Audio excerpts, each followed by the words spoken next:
As lendas, as histórias que envolvem a montanha têm um ingrediente do mistério muito forte.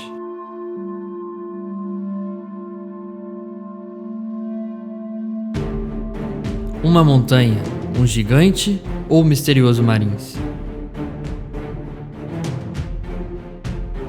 Em alguns trechos, surgem várias bifurcações que confundem e levam a lugares perigosos. A montanha, ela nos fascina pela sua grandiosidade, pela sua majestade, porque ela é majestosa. 2.422 metros de altitude. Além dos mistérios, a montanha tem belas paisagens que podem ser admiradas pelos amantes de aventura. Os místicos falam que o Pico dos Marins tem um portal transcendental e que quem transcende vai para um plano superior e que o Marco Aurélio teria tido a sensibilidade de transcender, de encontrar esse portal. Também apareceram ufólogos dizendo que o Marco Aurélio havia sido abduzido. E o Chico, no final da sessão, ele dá um abraço na mãe e diz para ela: a senhora vai me desculpar, eu só consigo contato com os mortos. O filho da senhora não está entre os mortos. O pessoal fala que vê bolas de fogo naquela região entre Pico dos Marins e Pico do Itaguaré, né, sinais de discos voadores. Agora, que de fato não houve um esclarecimento, um desfecho, que não há um final, né? É o caso do Marco Aurélio e o caso do João Carlos. Vários são os casos de pessoas que se arriscam na montanha sem conhecimento e acabam se perdendo, ficando vários dias sem água e sem comida.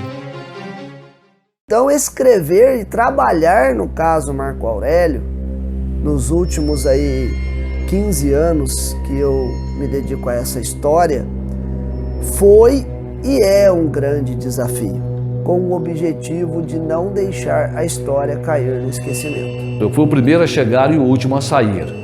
As buscas terminaram num domingo, foi quando deu-se por encerrado, o comando das buscas deu por encerrado esse trabalho.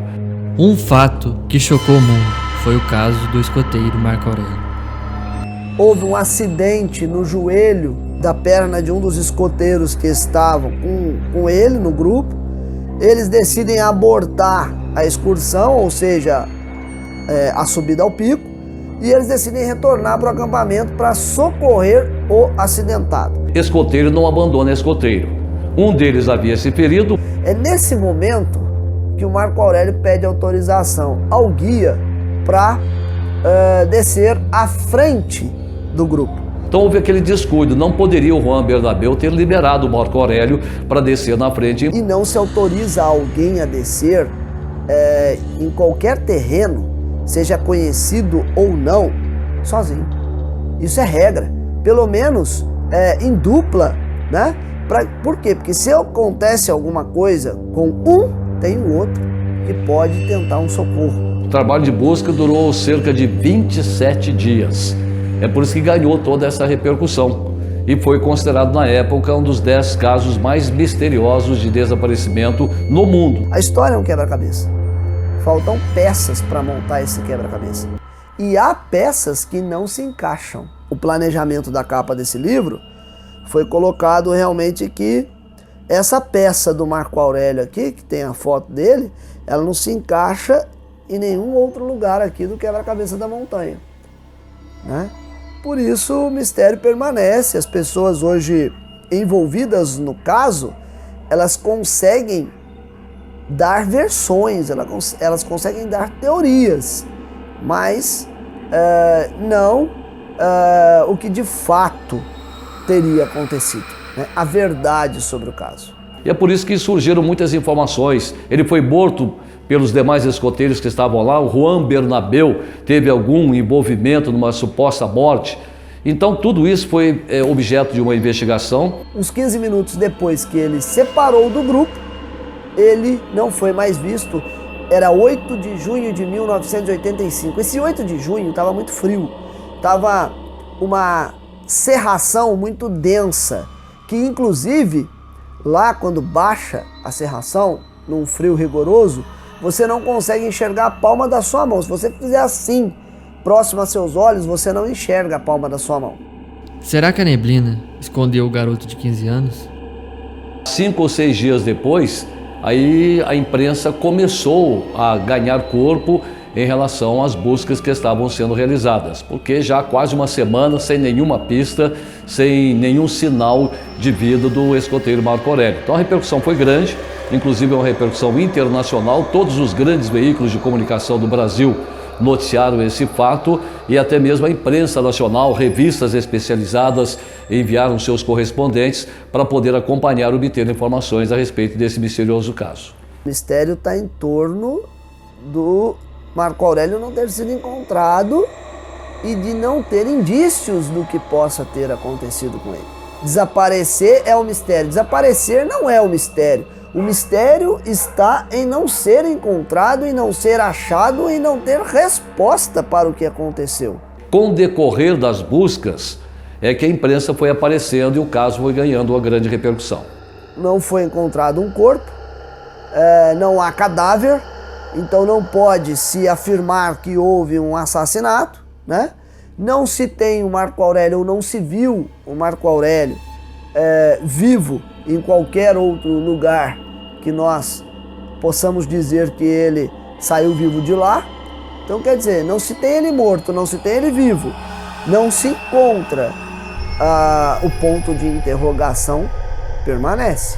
Toda vez que alguém desaparece no Pico dos Marins, naquela região de Delfim Moreira, de Marmelópolis ou no Pico do Itaguaré, enfim, qualquer desaparecimento hoje chama bastante atenção, ainda mais um caso misterioso como o do Marco Aurélio. Será que ele teria tido a capacidade intelectual de planejar tão bem a sua fuga, que passados 35 anos, ele continua como desaparecido, tendo um irmão gêmeo, cópia dele, e ninguém o encontra? E agora, onde está o Marco Aurélio? Com o decorrer das buscas, é que a imprensa foi aparecendo e o caso foi ganhando uma grande repercussão. Cadê o corpo? Cadê o cadáver? Não tem. Então, o Juan foi liberado posteriormente. Mas a implicação dele com o caso de assassinato, ou ter dado cobertura por Marco Aurélio fugir, que também houve essa hipótese, essa suposição de o Marco Aurélio, por algum problema com os pais, teria aproveitado aquele momento para poder fugir e estaria em algum outro local no país. Inclusive tem uma declaração assinada por todos os professores do Marco Aurélio, dizendo que ele nunca manifestou qualquer desejo ou vontade de fugir de casa. Levantou-se a hipótese que foi atacado por alguma onça. Bom, a onça não come o cantil, não come a mochila, não come o tênis, a roupa, haveria mau cheiro, os urubus poderiam indicar a localização. Não é? O ataque de onça foi descartado naquela oportunidade. Queda em algum abismo, também houve uma pesquisa muito grande com rapel e tudo, não se encontrou. Se tivesse caído no abismo, o mau cheiro também teria chamado a atenção. Então quer dizer, possibilidade de fuga, descartada. Possibilidade de um animal ter atacado, descartada. Possibilidade de Marco Aurélio ter um seguro de vida e o pai e a família teriam feito uso, né, desse seguro, desse dinheiro. Olha, o Marco Aurélio, quem conhece seguradora sabe que elas só pagam mediante atestado de óbito. Você tem que provar que a pessoa morreu, as causas da morte, etc. O Marco Aurélio até hoje ele não tem atestado de óbito. Ele é considerado desaparecido. Então, não houve nenhum pagamento e não havia nenhum seguro de vida em nome de Marco Aurélio. Então chegou-se à conclusão de que o Marco Aurélio não estava lá, vivo ou morto, não estava no Pico dos Marins. Um mistério que até hoje não foi desvendado. Agora, o outro acidente aconteceu dia 4 de abril, ano passado. Pessoa de quantidade montanista francês Eric. O caso do francês que foi encontrado depois e não permaneceu como mistério, eu tive lá na época das buscas e eu cheguei a comentar com o bombeiro que eles estavam perdendo tempo procurando o francês na trilha mestre dos Marins. Não tinha nem ele, nem carro. ele era um maratonista. E como maratonista, ele traçou uma rota na horizontal para correr na montanha. Ninguém corre na montanha na vertical, corre-se na montanha na horizontal. Portanto, a rota que ele tinha traçado afastou ele da montanha, afastou ele da trilha mestre do Pico dos Marins. Antes de chegar a Careca, tem uma vale, errou o caminho embaixo, porque estava a iluminação da noite. E aí, não fosse o fazendeiro sentir o mau cheiro, ir lá ver e encontrar já o corpo em um estado de putrefação, os militares não iam achar. Os militares iam encerrar as buscas sem encontrar o francês. Tantos são os mistérios, mas desvendá-los é uma aventura. Um sonho, uma aventura, uma conquista. Marins não é um parque ecológico, Marins é aberto. Não se tem controle do fluxo de pessoas que sobe e desce. Você não tem como controlar quem visita o Marins. Propício ao inverno, rigoroso, seco, né? Que aí você consegue fazer um passeio gostoso. Muitos que consideram o Marins um grau de dificuldade fácil, e não é. O Marins é um grau de dificuldade médio, mas você faz uma escalaminhada, e nessa escalaminhada você tem um grau de dificuldade médio. O japonês Maeda revela que abriu as trilhas. 93 abriu Marim e Itaguaré, 35 quilômetros de distância. Abri trilha lá no Marim, Marindinha Itaguaré, travessia, Marim Itaguaré. Esse ajudou, ainda funcionando, de vez em quando, fazer manutenção do trilha, esse é facão. É um trepa-pedra. Praticamente subir o Marins não é uma caminhada, é um trepa-pedra. A gente vai na base, da base pega e sobe para o Marins. A pé é 4 horas. Aí quando for algum facilitar tempo, aí é 3 horas de sol. Quem gosta de montanha fica apaixonado, né, pelo Marins. Cada dia que vai é uma paisagem, né? O Pico dos Marins é um dos pontos, né, dentro da APA da Serra da Mantiqueira que a gente reconhece como sendo as cristas da Mantiqueira, né? A gente estabeleceu que as cristas é formado pelo Pico do Marins, do Itaguaré e a Serra Fina. É considerado uma área de preservação permanente, tanto pela altitude como pela declividade, né? As áreas consideradas de 25 graus a 45 graus já têm uma limitação de uso imposta pela legislação, mais especificamente pela lei florestal. Foi estabelecida dentro do nosso plano de manejo como uma zona de conservação da vida silvestre, que é a zona mais restritiva da APA. Por quê? Porque está acima de 1.800 metros de altitude, porque tem uma vegetação típica dali, né? São os campos de altitude, tem algumas espécies de fauna também que só existem ali. Além disso, a gente está sob o domínio do bioma da Mata Atlântica, que por força da Lei 12.448 de 2006, também confere um grau de proteção bastante grande pela vegetação daquele local. E aliado a isso tudo, nós temos a APA da Serra da Mantiqueira, criada em 85, né, pelo decreto 91.304 de 85, 3 de junho de 85, e que protege, entre os atributos que a APA visa proteger, está o espigão central da Mantiqueira. E é exatamente onde se localizam os grandes maciços, Marins, Itaguaré, Serra Fina. A zona que protege a montanha é a zona de conservação da vida silvestre. Então a proteção hoje do Pico dos Marins, ele está muito relacionado com a nossa zona de conservação. Até o ano passado a gente não tinha o nosso plano de manejo definido, né? O nosso plano de manejo é de dezembro do ano passado, é a portaria do ICMBio 1046 de 2018.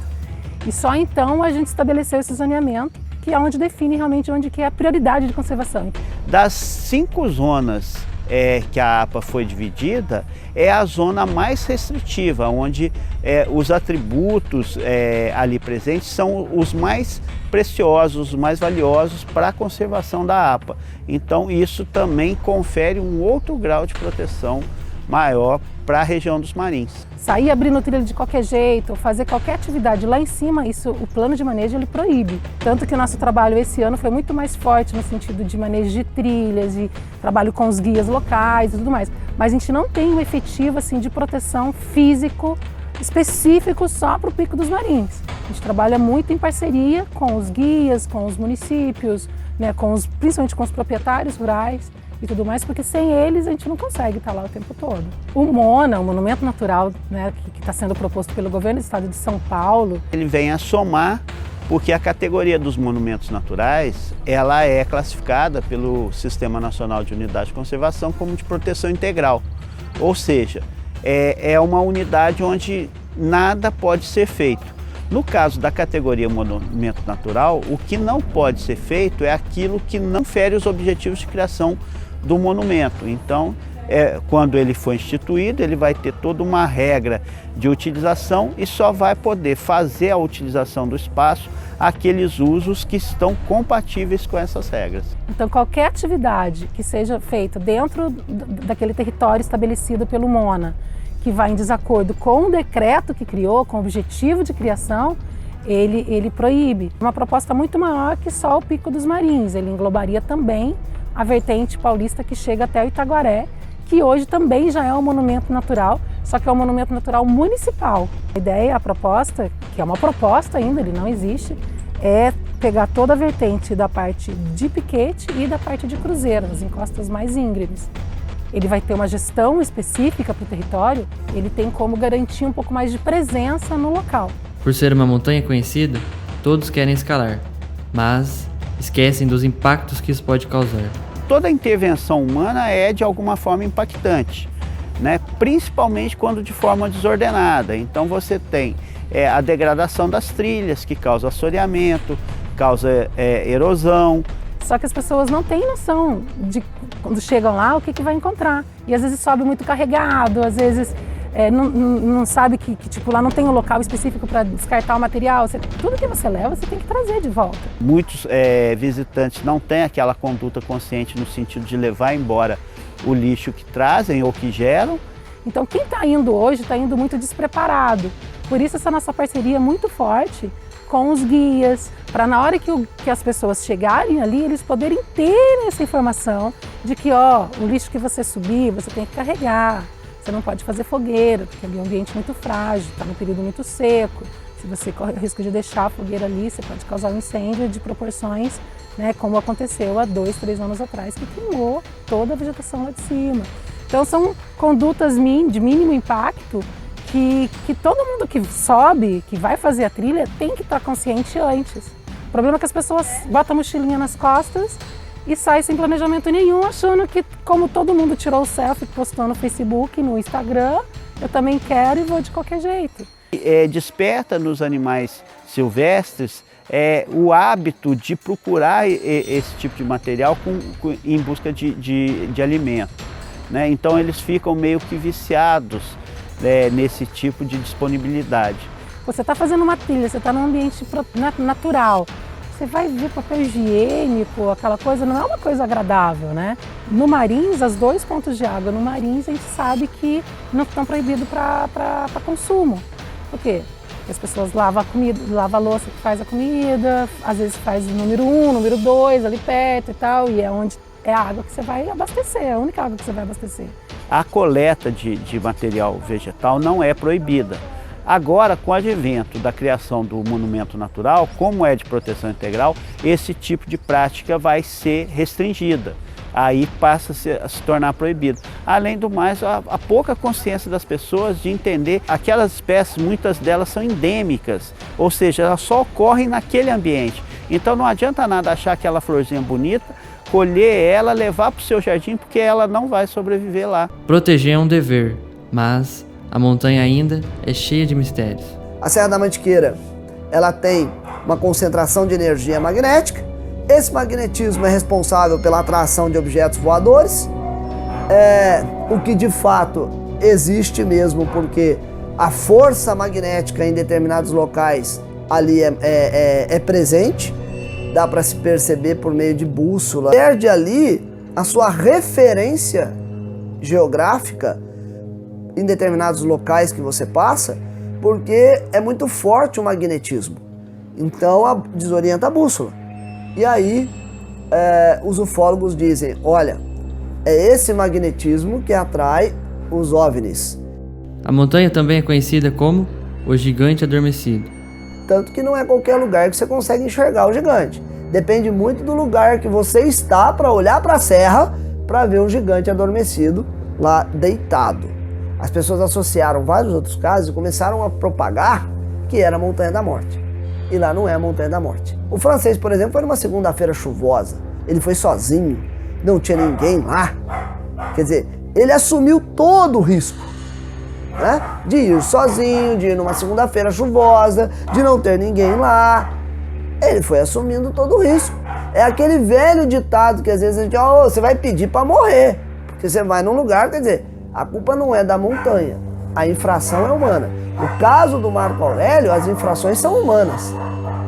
Não é a montanha que engoliu o Marco Aurélio. As infrações são humanas.